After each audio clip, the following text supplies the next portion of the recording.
हरे कृष्णा, राधे राधे। आप सभी भक्तों का हमारे इस YouTube चैनल में हार्दिक स्वागत है। दोस्तों, आज की कथा में आप सुनेंगे कार्तिक महात्म्य का 7वां अध्याय। और जैसा कि कल की कथा में मतलब कार्तिक महात्म्य के 6ठे अध्याय में आपने सुना किस प्रकार से दैत्यासुर जलंधर ने सभी देवताओं पर विजय प्राप्त की और सभी देवताओं ने जब मिलकर शिवजी की स्तुति की तो भगवान भोलेनाथ ने सभी देवताओं को भय से मुक्त किया और स्वयं जलंधर के साथ युद्ध करने लगे। उस समय शिवजी के गण प्रबल थे। उन्होंने जलंधर, शुंभ निशुंभ, महासुर, कालनेमी आदि को पराजित कर दिया। यह देखकर सागर पुत्र जलंधर एक रथ पर, जिस पर लंबी पताका लगी हुई थी, उस पर चढ़कर युद्ध भूमि में संग्राम करने लगा। इधर जय और शील नामक शंकर के गण भी संग्राम में तत्पर होकर गरजने लगे। इस प्रकार दोनों सेनाओं के हाथी, घोड़े, शंख, भेरी तथा दोनों ओर के सिंहनाद से धरती त्रस्त हो गई। उसके पश्चात जलंधर ने कुहरे के समान बाणों को चलाकर धरती से लेकर आकाश तक व्याप्त कर दिया और नंदी को 5, गणेश जी को 5 तथा वीरभद्र को एक साथ ही 20 बाण मारकर उनके शरीर को छेद दिया और मेघ के समान गर्जना करने लगा। यह देखकर रुद्रपुत्र कार्तिकेय ने भी दैत्य जलंधर को अपनी शक्ति उठा के मारी और घोर गर्जन किया, जिसके आघात से वह धरती पर गिर पड़ा। परंतु वह इतना बली था कि जल्दी से उठकर खड़ा हो गया और क्रोधाविष्ट होकर कार्तिकेय जी पर अपनी गदा का प्रहार कर दिया। ब्रह्मा जी के वरदान की सफलता के लिए शंकर पुत्र कार्तिकेय पृथ्वी पर सो गए। गणेश जी और नंदी भी गदा प्रहार से व्याकुल होकर धरती पर गिर पड़े। उसने वीरभद्र पर परिघ का प्रहार किया, जिससे वीरभद्र का सिर फट गया और रक्त बहने लगा। वह व्याकुल होकर धराशायी हो गए। उनको धरती पर गिरा देखकर शंकर जी के गण चिल्लाते हुए युद्ध भूमि छोड़कर बड़े वेग से भाग निकले।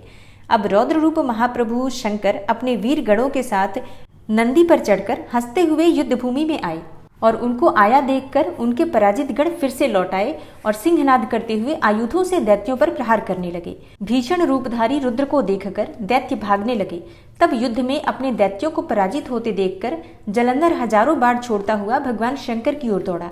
उसके शुंभ निशुंभ आदि वीर भी क्रोध से अपने होठों को काटते हुए शंकर जी की ओर दौड़े। इतने में शंकर जी ने जलंधर के सब बाण जालों को काटकर अपने गणों को निर्भय करके अपने अन्य बाणों की आंधी से दैत्यों को पीड़ित कर दिया। खडगोरमा नामक दैत्य को अपने फरसे से मार डाला और बलाहक का भी सिर काट दिया। धसमर भी मारा गया और शिवगण चिसी ने प्रचंड नामक दैत्य का सिर काट डाला। किसी को शिवजी के बैल ने मारा और कई उनके बाणों द्वारा मारे गए।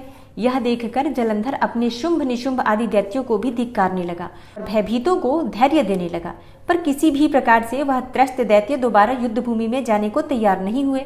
दैत्य सेना ने पलायन शुरू कर दिया। तब महाक्रुद्ध जलंधर शिवजी को अपनी ओर ललकारने लगा। साथ ही उसने 70 बाण मारकर शिवजी को दग्ध कर दिया तथा और भी बहुत से बाणों का प्रहार किया। शिवजी उसके बाणों को काटते रहे, यहाँ तक कि उन्होंने जलंधर की ध्वजा, क्षेत्र और धनुष को भी काट दिया। फिर 7 बाण मारकर उसके शरीर में आघात पहुंचाया। धनुष के कट जाने से जलंधर ने प्रचंड बाण मारकर उनकी गदा के टुकड़े कर दिए। तब उसने समझा कि शिवजी मुझसे बहुत बलवान हैं, अतः उसने गंधर्वी माया उत्पन्न कर दी। अनेक गंधर्व अप्सराओं के गण पैदा हो गए। वीणा और मृदंग आदि बाजों के साथ नृत्य और गान होने लगा और इसमें अपने गणों सहित रुद्र भी मोहित हो गए। उन्होंने युद्ध बंद कर दिया और फिर तो काम से मोहित हो जलंधर जल्दी से त्रिनेत्र भगवान शंकर का रूप धारण करके वृषभ पर बैठकर पार्वती के पास जा पहुंचा। उधर जब पार्वती ने अपने पति को आते देखा तो अपनी सखियों का साथ छोड़ दिया और आगे आई। पार्वती को देखकर कामातुर जलंधर का वीर्य पतन हो गया और उसके पवन से वह जड़ भी हो गया। गौरी ने उसे दानव जाना तो वह अंतर्ध्यान होकर उत्तर की ओर मानस पर चली गई। वहां पार्वती को देखकर जलंधर फिर शिवजी की ओर लौटा। उधर पार्वती जी ने भगवान विष्णु को बुलाकर दैत्य का वह कृत्य कहा और यह प्रश्न किया कि क्या आप इससे अवगत हैं। भगवान विष्णु ने हाथ जोड़कर उत्तर दिया, आपकी कृपा से मुझे सब कुछ ज्ञात है। हे माँ, जो आज्ञा हो पालन करूं। जगत माता ने विष्णु जी से कहा, उस दैत्य ने जो मार्ग खोला है उसका अनुसरण करना उचित है। मैं तुम्हें आज्ञा देती हूँ कि तुम जाकर उसकी स्त्री का पतिव्रत भ्रष्ट करो, वह दैत्य तभी मरेगा। पार्वती जी की आज्ञा पाते ही भगवान विष्णु माँ की आज्ञा सिरोधार्य करके छल करने के लिए जलंधर के नगर की ओर गए। तब राजा पृथु ने पूछा, हे देवर्षि, अब आप यह कहिए कि भगवान विष्णु ने वहां जाकर क्या किया तथा जलंधर की स्त्री का पतिव्रत कैसे भ्रष्ट हुआ। श्री नारद जी ने कहा, जलंधर के नगर में जाकर भगवान विष्णु ने उसकी पतिव्रता स्त्री वृंदा का पतिव्रत भंग करने का विचार किया।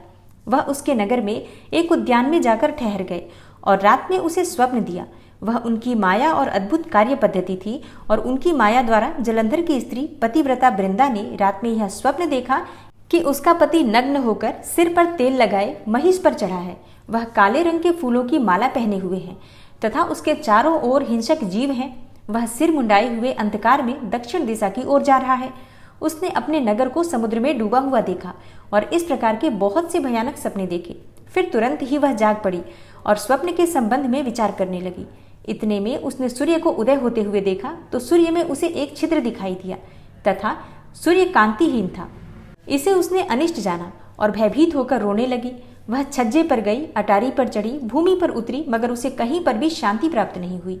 फिर वह अपने 2 सखियों को साथ लेकर उपवन में गई, परंतु वहां भी उसे शांति नहीं हुई। फिर वह जंगल में निकल गई, पर वहां भी उसे चैन नहीं आया।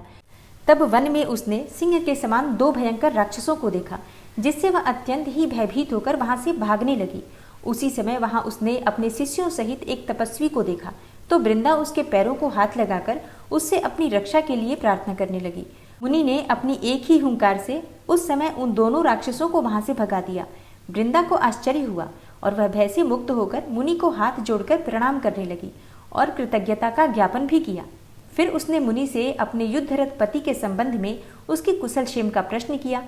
मुनि ने मौन होकर आगे पीछे देखा, कुछ कहना चाहा कि उसी समय 2 वानर उनके पास आकर हाथ जोड़कर खड़े हो गए। ज्यों ही मुनि ने भ्रिकुटी का संकेत किया तो वो वानर उड़कर आकाश में चले गए। फिर वह जलंधर का सिर और धड़ लेकर मुनि के पास थोड़ी ही देर में वापस आ गए। तब वृंदा अपने पति को मरा हुआ जानकर मूर्छित होकर धरती पर गिर पड़ी और अनेकों प्रकार के वचन कहकर दारुण विलाप करने लगी।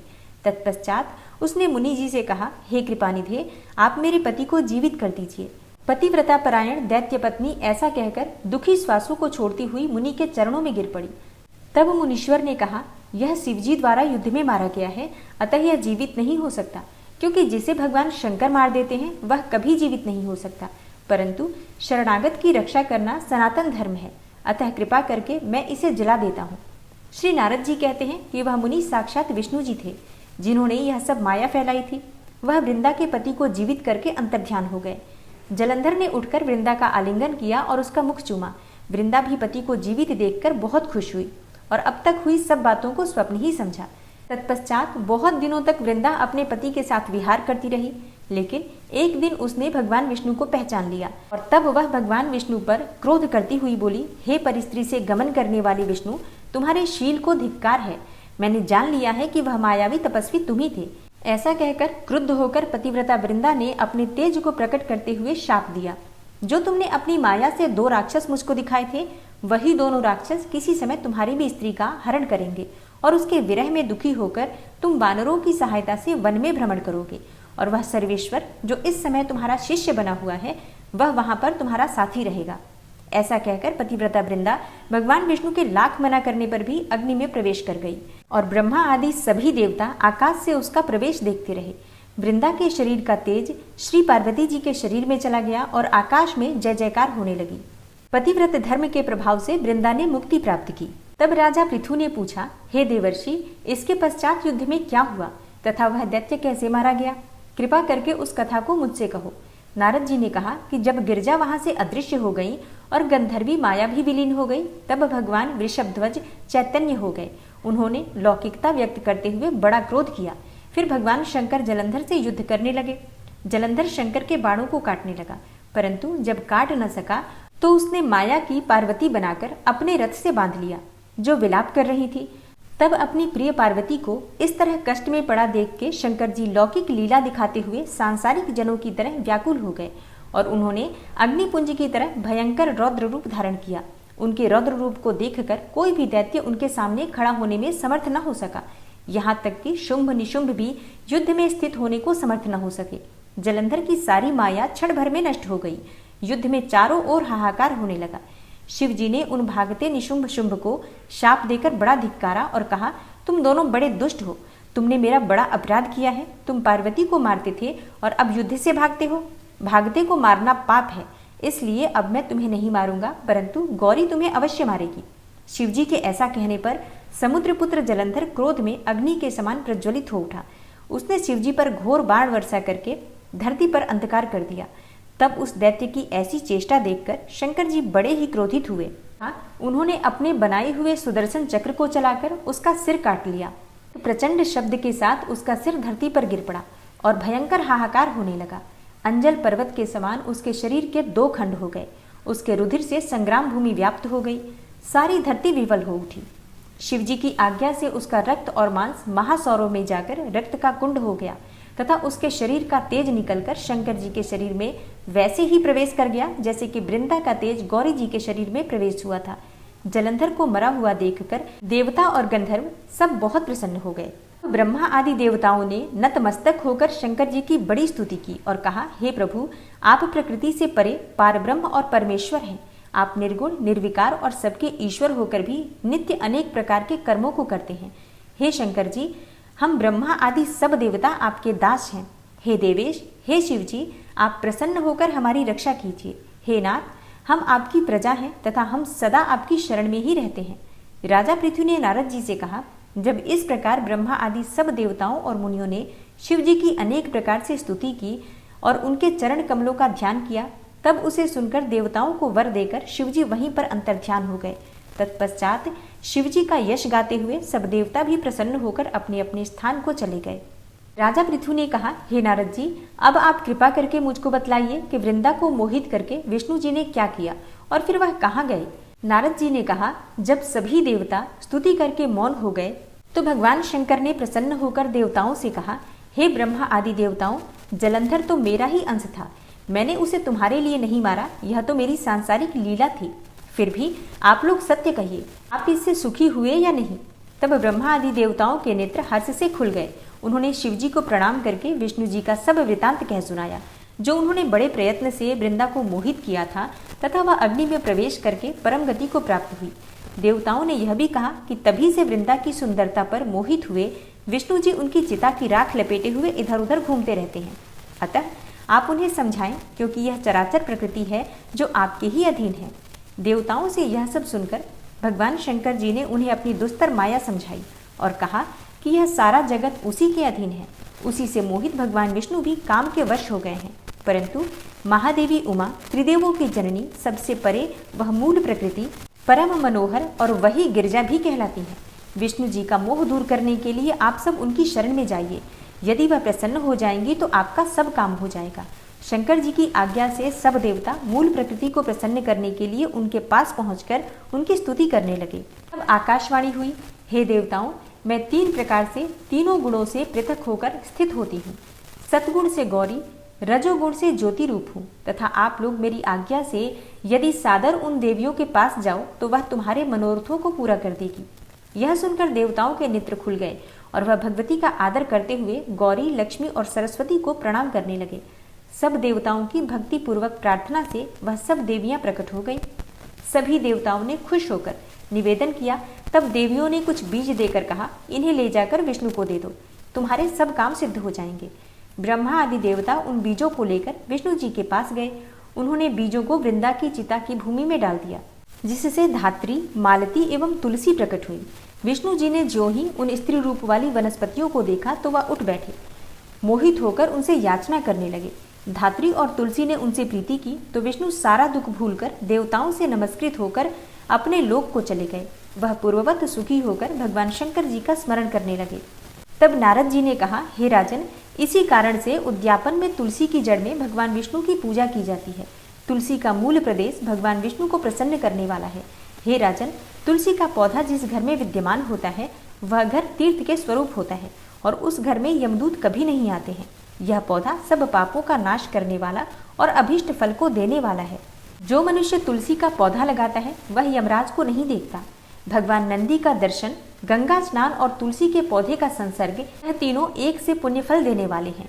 तुलसी को छूने से कायिक, वाचिक, मानसिक आदि संपूर्ण पाप नष्ट हो जाते हैं।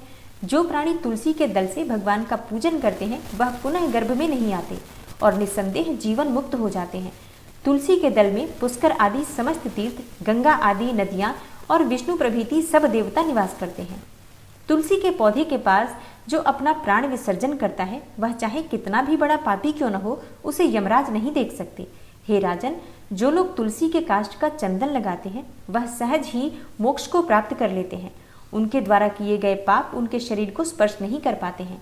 हे राजन, जहाँ तुलसी के वन की छाया हो वहाँ पर पितरों का श्राद्ध करना चाहिए।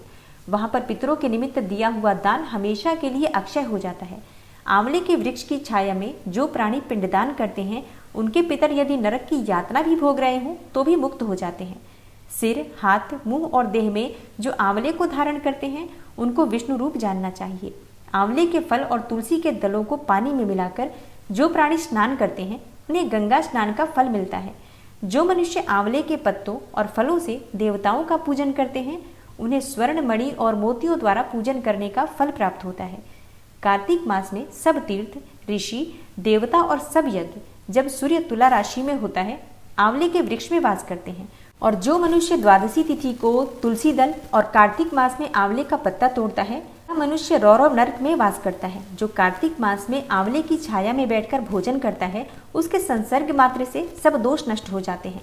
कार्तिक में जो आंवले की जड़ में विष्णु भगवान का पूजन करता है उसे भगवान विष्णु के क्षेत्रों के पूजन करने का फल प्राप्त होता है। आंवले और तुलसी की महत्ता का वर्णन करने में स्वयं भगवान ब्रह्मा जी भी असमर्थ हैं। इसलिए धात्री और तुलसी जी की जन्म कथा सुनने मात्र से मनुष्य अपने वंश सहित भक्ति को पाता है। ओम क्लीम कृष्णाय नमः। प्रेम से बोलिए तुलसी माता की जय। जय जय श्री कृष्णा, जय श्री राधे। कार्तिक महात्म्य का 7वां अध्याय समाप्त हुआ और इससे आगे की कथा आप कल के अध्याय में सुनेंगे। उम्मीद करती हूँ कि कल की कथा भी आप जरूर सुनेंगे। और हाँ, आज की कथा जाने में बहुत देर हो गई है, लेकिन कल से आपको सुबह 5 बजे कार्तिक महात्म्य की वीडियो जरूर मिल जाएगी, तो आप लोग जरूर उसे देखा करिए। और वीडियो अच्छी लगती है तो लाइक भी कीजिए, शेयर भी कीजिए और चैनल पर पहली बार आए हैं तो सब्सक्राइब जरूर कर लीजिए और बेल बटन को भी प्रेस कर लेंगे। तो इससे ये होगा कि इस चैनल पर जो नई वीडियो अपलोड होंगी उनकी नोटिफिकेशन आपको सही समय पर प्राप्त होगी। मिलती हूँ मैं आपसे अगली वीडियो में, तब तक के लिए नमस्कार।